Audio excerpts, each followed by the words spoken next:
نحمدہ و نصلی علی رسولہ الکریم اما بعد فاعوذ باللہ من الشیطان الرجیم بسم اللہ الرحمن الرحیم الا ان اولیاء اللہ لا خوف علیہم ولا هم یحزنون الذین آمنوا او کانوا یتقون۔ سن لو، بے شک اللہ کے ولیوں پر نہ کچھ خوف ہوگا اور نہ وہ غمگین ہوں گے، وہ جو ایمان لائے اور ڈرتے رہے۔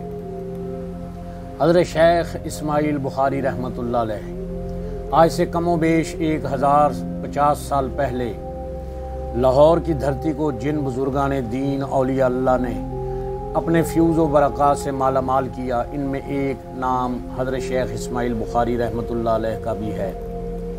آپ کے وطن اصلی کے متعلق تاریخ خاموش ہے، البتہ اس پر سب مورخین کا اتفاق ہے کہ آپ غزنوی عہد میں سن 325 ہجری میں لاہور تشریف لائے۔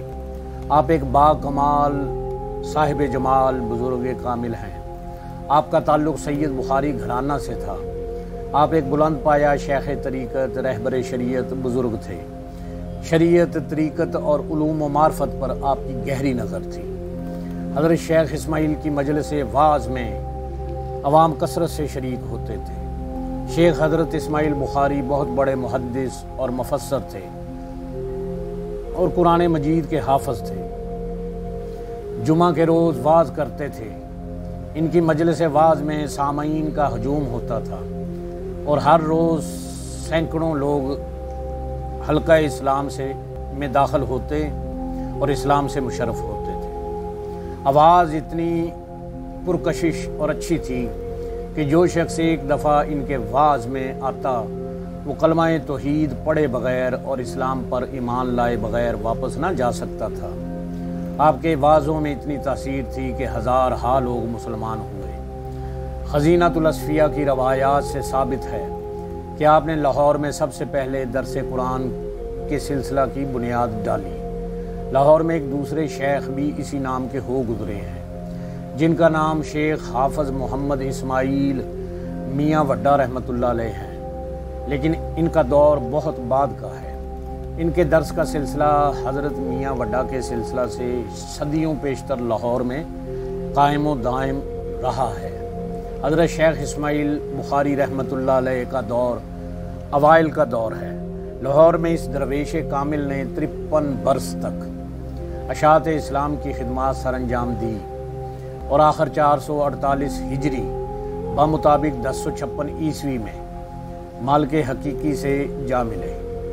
ان کا مزار عالیہ پٹیالہ ہاؤس کے متصل اونچے چبوترے پر واقع ہے۔ 27 رجب آپ کے عرس کی تاریخ ہے۔ یہ بات مشہور ہے کہ یہاں کوئی رات بسر نہیں کر سکتا۔ جب کسی نے رات گزارنے کی جرت کی تو اس پر اس بلا کی دہشت سوار ہوئی کہ بھاگتے ہوا۔ یہ آپ کی طبیعت میں جلال کی دلیل ہے۔ آپ کا مزار معمولی حالت میں ہے جن کو لوگ بھول ہی گئے ہیں۔ سینکڑوں اور ہزارہ مسلمان ہر روز قبر کے پاس سے گزرتے ہیں، لیکن اس بزرگ کامل کی روح کو کوئی دو ہاتھ اٹھا کر دعائے خیر کے چند کلمات نہیں کہتا کہ جس کے ہر واعظ میں ہر جمعہ کو غیر مذاہب کے سینکڑوں لوگ مسلمان ہوتے تھے۔ ایک روایت کے مطابق آپ کے مزار کے ساتھ ایک وسیع باغ تھا، وہ باغ جو خدا جانے کتنی بڑی وسعت رکھتا تھا، اور وہ مزار مقبرہ جس کی حدود دور دور تک پھیلی ہوئی تھی آج انقلاب زمانہ کے زبردست تھپیڑوں میں حلقہ گرداب میں آنسو بن کر رہ گیا ہے۔ باغ کا اب کسی کو یہاں وہم و گمان بھی نہیں ہو سکتا۔ مقبرہ کے بلند چبوترا کے سوا ایک چپا زمین بھی اس مزار کے ساتھ نہیں۔ قریباً 100 سال یا کچھ عرصہ سے 2 درخت، ایک نیم کا اور ایک پیلو کا، اس مزار کو ابر رحمت بن کر سایہ کیے ہوئے ہیں۔ ان کی قبر کے پاس ان کے خادم میاں حاجی کی قبر ہے۔ اللہ پاک سے دعا ہے کہ اللہ ہمیں بزرگان دین کا ادب نصیب کرے اور ان کی تعلیمات پر عمل کرنے کی توفیق عطا فرمائے۔ اللہ پاک آپ کی قبر پر کروڑ ہا رحمت نازل فرمائے۔ اللہ سے دعا ہے کہ وہ ہمیں شریعت سیکھ کر راہ حق پر چلنے کی، حق بات کہنے کی، سننے کی اور اس پر عمل کرنے کی توفیق عطا فرمائے۔ ہم سب کی جان آقا کریم صلی اللہ علیہ وآلہ وسلم کا فرمان عالی شان ہے، جو شخص میری امت میں نیکی پھیلائے، اچھی بات پہنچائے، اللہ اس سے پیار کرتا ہے اور جنت اس کا مقدر ہے۔ جس کسی نے بھی دعا کے واسطے یا رب کہا، کر دے پوری آرزو ہر بے کس و مجبور کی۔